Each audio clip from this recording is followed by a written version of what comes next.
looking at two fires burning out in Ferry County, just northwest of Spokane County.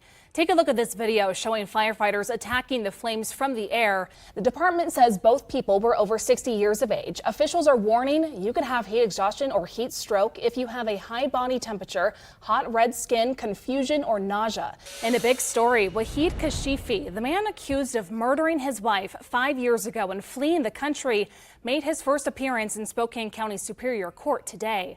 Kashifi had fled the country in 2019 and wasn't arrested until 2022, but he appealed the courts twice before finally being taken to the U.S. yesterday. Ava's favorite, what do they call that? What is that called? I'm going to let you suffer right now. You live here? I know I live here and I don't know. And you don't know? No, we drove past it. Oh no, this is really bad. Okay. Come on. You got it. Starts with a P. The pavilion. There we go.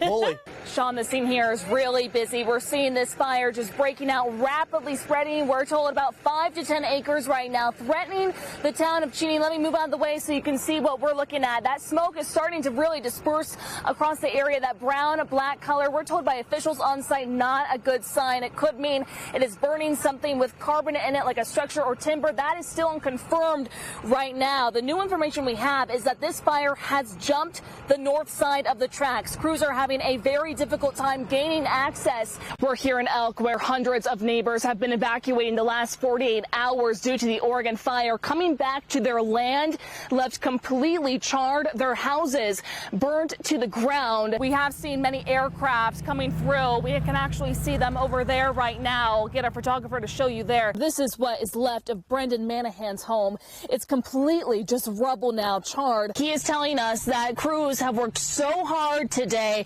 We're seeing that this fire is 100% lined by dozer and hand line. I'll move on the way so you can start to see. I've seen multiple people going into the building here to get that relief if they're under the level 3 evacuations. We're just across the freeway from the airport, and I'm joined by Pete with the Red Cross right now. You're the shelter supervisor, Pete.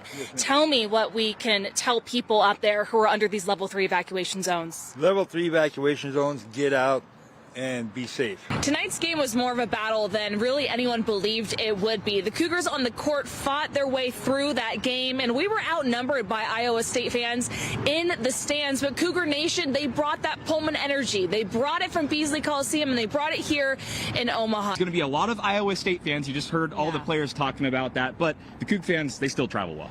Cougar Nation has been showing up all week, Noah. You've been inside. I've been outside. We've been seeing it inside the arena. We've been seeing it across the street. We've been seeing it across the bars. Cougar Nation is here. The WC Alumni Association hosted a pregame party. This is why we're seeing this action. We just got through one round of low pressure, and now we're going to be welcomed by another off the coast. That's bringing those rain showers, gusty winds. That satellite radar shows that we started to see some cloud coverage and precipitation through central Washington into those northern Cascades. Kind of a change from the clear sunny skies we've seen. We are seeing those wind chill values well below zero. It feels like negative 12 degrees up there in Spokane right now. Hey, welcome back on this Saturday. I'm actually joined by another special guest. I don't know who this is. They saved the best for... No, I'm just kidding. I heard they were serving beer over here, so I had to come by and check it out. You had to come by and check it out. When you think of going to the emergency room, you think of receiving immediate care for something that can't wait. But with limited space available already and a growing number of mental health patients, that's not necessarily the case anymore. If you believe nurses are the heart of healthcare, yeah, we're trying.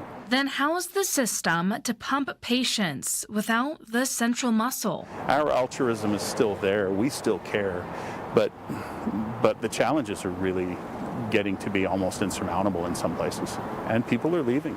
Lanny Lucas believes in the mission to help others. He's been following that dream for decades, but now it's living on unsteady ground. If we haven't built in 15 years and we've got a 15 to 20% increase in growth in the area, where are those people going to go, right? They come here still, but now they're in the waiting room. Emergency departments here in Spokane, state and nationwide, have become the epicenter, a safety net of care for overlapping crises. You see it here: homelessness, substance abuse, mental disorders. So a lot of my true emergencies are now being seen in hospital beds that are set in the hallways or secondary areas or even chairs now. And nurses like Lanny are carrying a heavy burden. How can I help these patients while also making sure to never turn away a true emergency? A pregnant woman, a heart attack, a broken arm, in a department with emergency in its name. I mean, just walking in and telling a patient, hey, we're going to admit you, but I don't know when, right? That's just a failure. That feels so wrong. Left with one of the most difficult decisions. Who's more sick? To Lanny, there's no right answer. We also have to take care of these psych patients. We have to take care of these patients that come in and are not able to care for themselves for whatever reason. I'm not their judge, right? I'm there to make sure that they're safe, and I'm there to make sure that they don't harm themselves or harm anybody else. According to the Emergency Medical Treatment and Labor Act, the federal mandate from the Centers for Medicare and Medicaid Services states any emergency department that receives Medicare dollars, which is almost all of them, must provide a medical screening to any patient presenting for care and is required to provide stabilizing medical care to its ability, including for patients with a mental health emergency. And since Deaconess and Valley hospitals don't have inpatient mental health units, this may mean that these patients are waiting in the ER to be transferred to a facility for definitive care, like a shelter or rehab center. But as these services run short, the time they spend in the ER can add up, sometimes hours, sometimes days, sometimes even weeks. Those folks who stay for a long time in our emergency departments are not the unhoused. They are those who need an involuntary psychiatric bed placement, or those who have developmental delay or other long-term care needs that we can't meet, and we can't find a community agency who has a bed who can take them and meet their level of care. And it's not just happening in Spokane. Washington as a whole is struggling. Cassie Sauer is the CEO of the Washington State Hospital Association. While you may think more hospital space is the answer, she poses another avenue. We need different capacity. You need the emergency room to be there if you get in a car wreck or fall off a ladder or have a heart attack. Those are that's what it's intended to be for.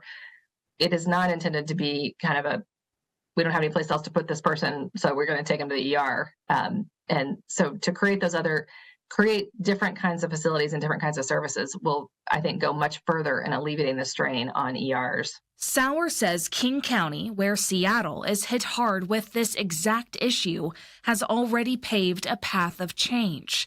That leaves Spokane County waiting to catch up. Multicare has created an observation room inside Deaconess downtown where mental health patients can be held, but sometimes even that special room fills up. I'm not aware of any plans right now to increase the number of involuntary mental health beds in Spokane. There is an ongoing shortage. We hope to see an increase in funding for these types of services in Washington State. And until then, we will continue to be a safety net in the community. And that safety net is held together tightly by people like Lanny. But that burden is heavy on the heart of a nurse. I want to feel like I'm doing a good job. I want to go home and feel like I've done what I'm supposed to do. And a lot of times, just given the challenges that we have that are superfluous, that are bigger than the hospital system, I just don't feel like I've done a good job. And that's demoralizing. In Spokane, I tell a lot of my new nurses, learn to save some for yourself, learn to save some for your family. But the truth of the matter is, I get to save lives. I'm Ava Wainhouse, Nonstop Local. How many walks have you done like this? This is the fourth. We call it Steps to Marrow. Step by step. We're going to have to raise some money. Gina Moore is recruiting strangers to save lives. Absolutely. Just like her granddaughter, Jada Bascom, was saved years ago. It took thousands of people to save Jada's life, and the first one was a nurse at Holy Family Hospital, and she saw what you call petechiae, a little red dot on Jada's skin, and that's where we began. And at 1 month old, she was officially diagnosed with acute myeloid leukemia. According to the National Marrow Donor Program, Every 3 to 4 minutes, someone in the U.S. is diagnosed with a blood cancer. And like Jada, most patients don't have a fully matched donor in their family. So that's when they turn to unrelated donors, sometimes coming from across the world, like Jada's donor, Torsten Huber from Germany. Jada celebrated in April her 17th birthday because of the generosity of her donor. And now her grandma is on a mission to find matches for more cancer patients across the country. In October of 2009, I left on my first walk, and I walked from the Fred Hutchinson Cancer Center to Los Angeles, and from Los Angeles to New York City. Alone with her pack, a good pair of shoes, and what she calls a meditative mindset, Gina is taking on a massive length of road to raise money for the Jada Bascom Foundation's mission of finding stem cell and bone marrow donors for those who need them. What it does, walking in this way, relying on the generosity of others, it brings everyone into the walk. She's on a journey from Deer Park all the way to Seattle, a total of around 300 miles. And all the way there, Gina says she's relying on the goodness of others for food, water, and housing. If I'm out in the wilderness, then I can pitch my tent. How many miles a day do you do? About an average now of 12. It's a journey most people would never imagine taking on. But for Gina, it's all worth it if someone's life can be saved, like her granddaughter's was. The possibility is tremendous that you could save someone's life by donating your cells. In Spokane, I'm Ava Wainhouse, Nonstop Local. For decades, it was considered a felony to test drugs for fentanyl using fentanyl test strips. According to State Representative Alana Rubel, Idaho was only one of 6 states to have this law in effect. But now, that's not the case. And I can't think of a better yield for your dollar than having these fentanyl test strips. As of July 1st, thanks to House Bill 441, the people of Idaho now have the power in their hands to make sure they're not poisoned by fentanyl. I wish that we had legalized these sooner. After decades of no change in the law, but an abundance of change in the world of drug use, Democratic State Representative Alana Rubel knew it was time to step up. One study showed a 47% reduction in risk when people are able to test for the presence of fentanyl. So it just seemed insane to be banning such a cheap and easy tool to detect this deadly substance. Rubel points to the 1980s when the previous law came to fruition in Idaho, saying anything that could be used to test for the presence of drugs was considered illegal drug paraphernalia. Which just seemed very misguided, particularly in this day and age when fentanyl is laced into things where you don't expect it. Rubel's bill was passed with bipartisan support, backed up with testimony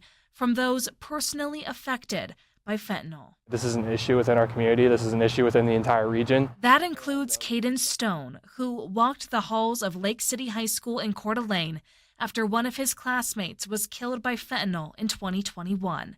His name, Michael Stabil. Such a bright presence at our school, someone who could always make you laugh, always, bring a bright presence to the room. And he was someone that I think genuinely embodied the Lake City spirit and who we are and what we strive to be in our community. Today, Caden is a student advocate at Boise State University. He spoke before the House a few months ago, supporting Rubel's bill. Today, I stand with fellow Idaho students in requesting that you send House Bill 441 to the floor with a due pass recommendation, because even just one more bright life lost too soon is one too many. It was something that was really personal to me, and I was able to make that appeal and just say, look, this is something that could happen to anyone's child, and it's something that we need to take action on. Out of all the old drug laws that have been on the books for decades, Rubel was confident this one could be changed. This was one that it would have been pretty hard to defend. This is just denying people a life-saving tool to be banning these test strips. Ava Wainhouse, Nonstop Local. They're incredibly cheap and can truly save the life of you or someone you know.